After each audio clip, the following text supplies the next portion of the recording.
G'day guys, it's John here. Today I'd like to discuss managing wind while shooting a match. This video will not be about how to read wind.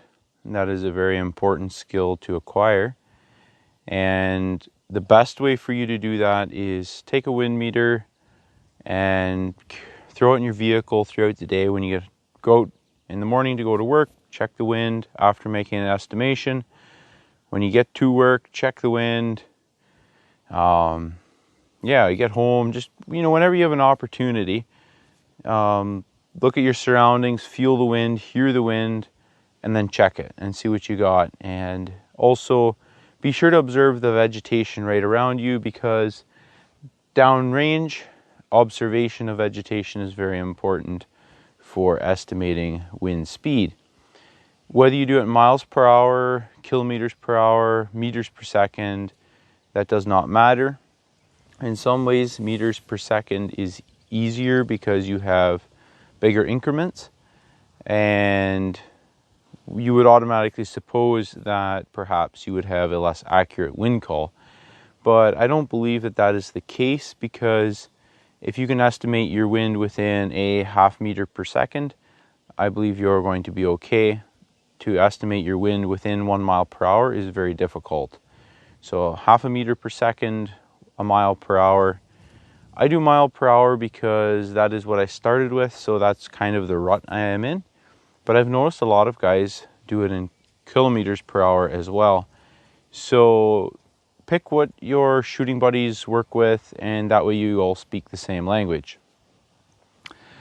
Now, I was going to demonstrate shooting various ranges, what I do to manage the wind, but unfortunately we have almost no wind here today. It's about 3 miles per hour, and I just caught on the soybeans have covered up 2 of my targets, so I'm going to have to do something about that before I get too much more practice in. But I'm going to go into the office, sit at the desk there, and I printed up a chart, and I'm going to run you through the mental part of what I do to manage the wind after I know what I am actually seeing on target. And this isn't how I'm figuring out my first wind call before I shoot. This is what I am doing when I have missed and I realize I actually have to hold this for wind at the 100-yard target, and then I move to the 150-yard target. What am I going to do? And that is the aspect that my thought process was going through. It is going to be a longer video because I'm trying to be quite detailed with it, and hopefully you can follow along and it is clear on how you can do the rough estimation of it. And if you want to get more accurate, I also go into detail about that. And it is actually fairly simple if you are able to do a bit of mental math. Anyway guys, thanks for watching and enjoy. Alright, so here's my little charts that I made up to demonstrate my thought process while shooting a match and managing my wind. I have CCI standard velocity in this first chart because it is one of the worst choices for wind drift. And then I have SK rifle match here because it is one of the best choices as far as wind drift is concerned. This is not to say that one of these ammunitions is better. This is simply to say that the SK rifle match is more efficient in regards to wind than CCI standard velocity. And this is going to make a slight difference in how we are able to manage the wind while shooting a stage. I have the range in yards. I use 10 mile per hour as my full value wind, so either a 3 o'clock or a 9 o'clock. Here is my spin drift and Coriolis added together as a separate column, so this is wind only. Our total left to right wind is going to be the wind value plus the spin drift and Coriolis. So at 400 yards we have 5.1 mils. Over here we have our total right to left wind, so that is going to be our wind value minus our spin drift and Coriolis. And so we have a 4.3 mil hold at 400 yards. And this is because spindrift in Coriolis is, in the northern hemisphere, always going to be left to right when running a right-hand twist barrel.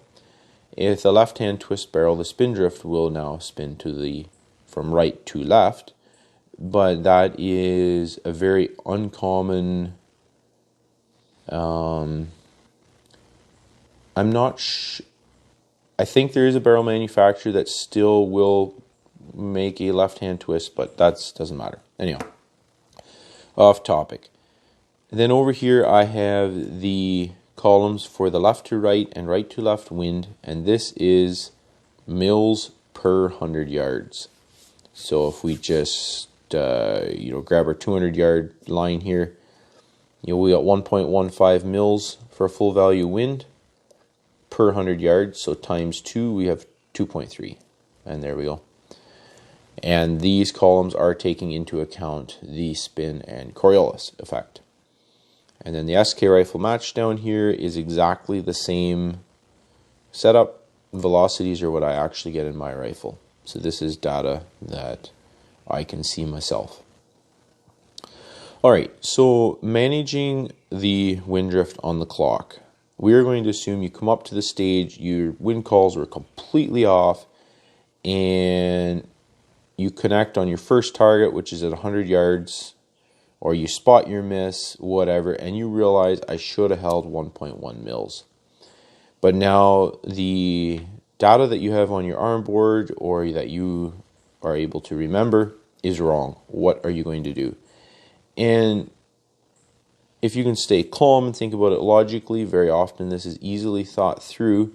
But if you've never put any thought into this, it's very easy to have a mind blank and your brain freezes and you just don't know what to do. So you just do something, and sometimes you're not even sure what you did. So we'll use the left to right wind here. No, we will use the right to left wind with the CCI.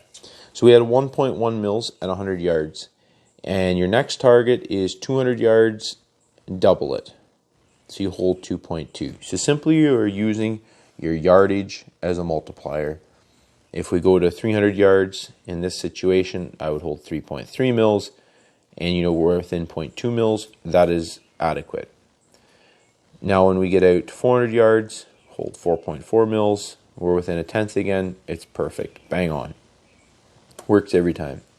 So simply, while you're shooting a stage, you have your wind to start, and if you were off, or let's say you had to adjust it by a couple tenths, and you move out to your next distance, you just simply have to multiply it, and it becomes very easy to accurately maintain your wind as you go through your different ranges.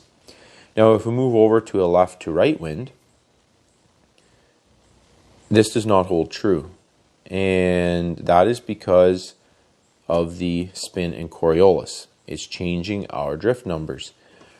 But with the CCI standard velocity, we have 1.1, we would hold 2.2, we were within a tenth, we'd go 3.3, we're within 0.4, and this is where it starts getting a little sketchy. It doesn't work the best. Will you hit? Possibly you will. But at 400 yards, we're definitely out. But a thing to remember is our targets are from 100 to 200 yards predominantly, with some 250 yard targets. A 300 yard target is, you'll have one at a match possibly, but it's not going to generally make or break it. So we are more concerned about our 100 to 250 yard wind calls being spot on as we move through the stage on the clock. And here it actually holds out pretty good. We have a 2.2, and then we would have to add about a half mil to go to 2.5, so we'd hold a 2.7. We're within 0.3. It's probably going to work. And that is another thing to remember. A 200 yard target, we're often talking a 10-inch target, and that is 1.4 mils. So we have a 0.7 mil right and left leeway to deal with. So if you are out by, say, 0.3 of a mil on your wind call, it's not going to matter. You're still going to hit the target because we have generous sized targets. But if you start shooting at, say, a 5-inch target at 200 yards, then all of a sudden the margin of error gets much smaller. Now let's look at the SK rifle match. Now the SK rifle match, because it flies so much more efficiently, this multiplication thing does not work out as well. For instance, let us look at the right to left wind again. At 100 yards, we start off with a 1 mil hold. We go to 200 yards, we go 2 mils. We're 0.4 off already, but we said it would be okay because our 10-inch target, we still have 0.7 mils of leeway. Move out to 300 yards, and we're 0.7 off, and that probably will make you miss. If you're shooting a 12-inch target, then I expect you will miss, particularly a round one, because then your elevation has to be spot on. Now, how do we create something that is a more efficient, or that is an efficient and more accurate way of approximating wind? If we look at the left to right wind on the SK rifle match, we are actually closer just using multiplication. With the CCI, it's the right to left wind that is closer just using multiplication.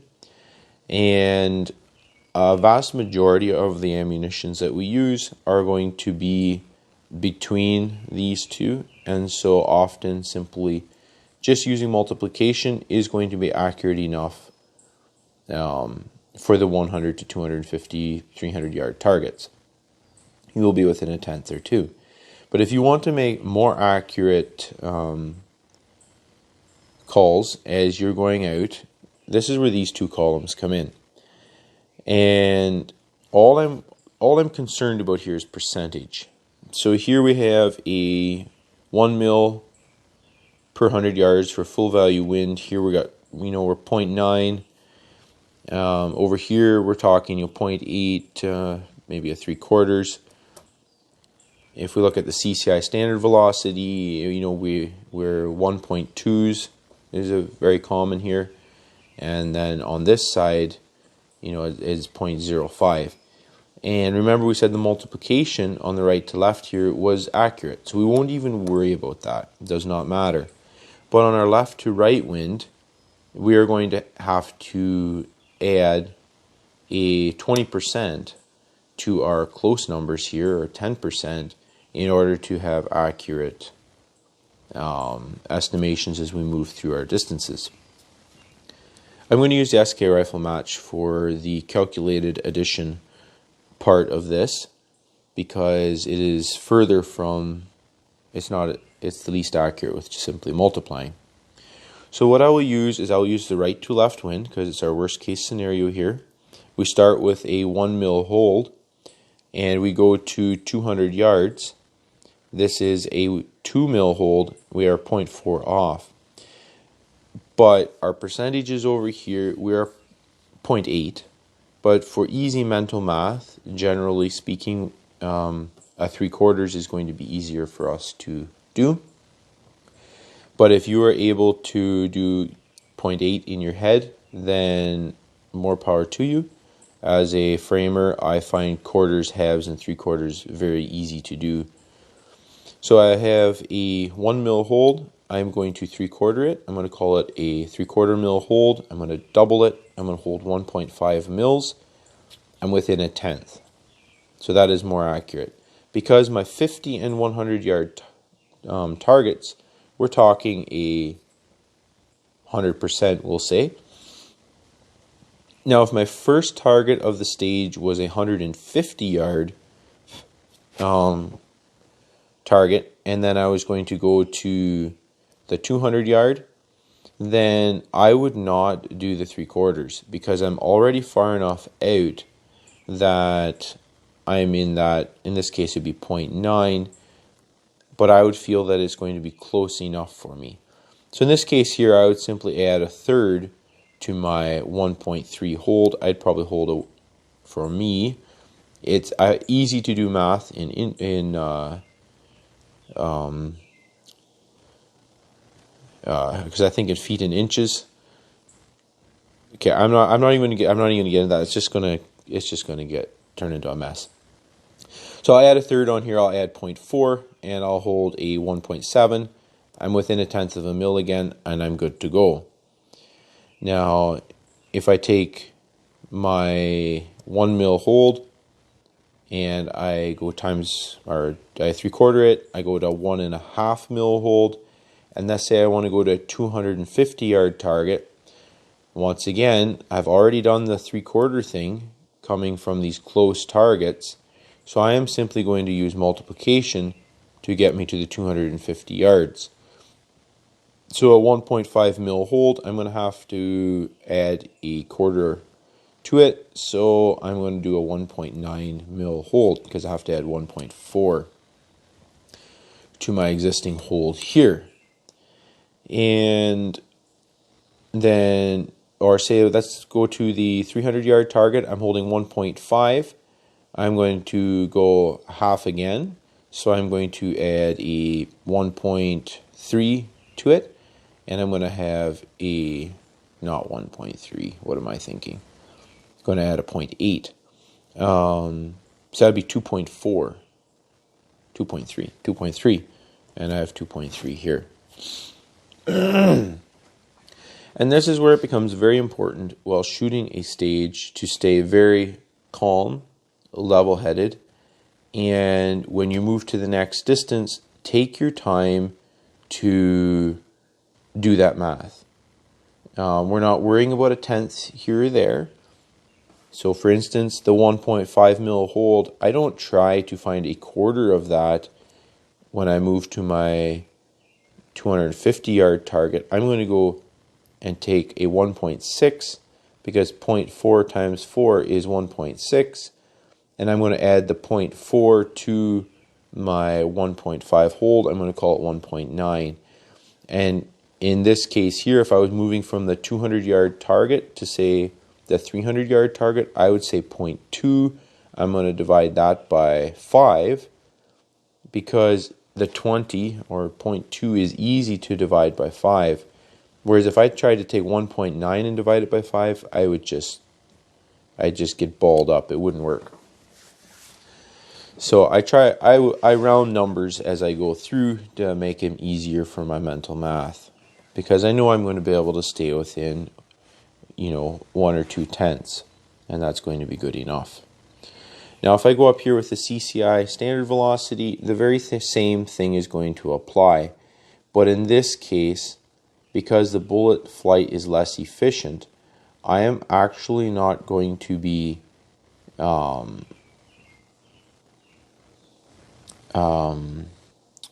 making the number smaller. I'm not going to be, I guess I'll be adding, I won't be subtracting, we'll say. So, for instance, if I have a 50 yard target, and then I go to a 200 yard target, rather than going times 4, and then in this case, I would be holding 2 mils. It's not, we're going to be 0.3 short. I have to add approximately 20%. And if I take my 0.5 and I add 20%, I have a harder time doing that maybe because the number is so small. I would actually go times the 4. I'd get my, what I would be calling a 2 mil hold. I'm going to add 20%, so I'd call it a 2.4 mil hold, and I'm going to be within 1/10. When dealing with small numbers, if you start rounding, you make the error much greater when you start multiplying, so it's better off to get your bigger number first before you start adding. And that's also going to hold true down here. You would be able to take your 1 mil hold, call it a 2 mil hold, and go 3/4 of 2 mils if you find that easier, or you could have done the 0.8 if you're the 0.8 kind of guy and called it a 1.6 and you would have been bang on. I think this more than is enough blabber on the theory that I use for managing wind, and I'm going to have to leave it up to you guys to figure out what is the easiest way for you to manage the math on site, because we all do mental math differently. The trade you're in, the background you are in, is going to have a huge bearing on how it is easiest for you to deal with the math. But if you were to set up a chart like this, sit down, do a bit of pondering and thinking, you will soon be able to figure out a way that it is very easy for you to use multiplication with your distance to take care of managing wind for yourself while you're on the clock and things have to go. But mostly, stay calm. Now, this is just the managing part of it. You also have to be able to read wind and keep track of wind conditions as they change while you're shooting. And that is something that basically cannot be explained. Pointers can be given, but you have to go out, you have to shoot in different conditions and see what actually happens and how you see the different wind conditions. Alright guys, thanks for watching. I hope this helps some of you guys place better in the upcoming matches, and hopefully the competition keeps getting more difficult. Thank you and stay safe.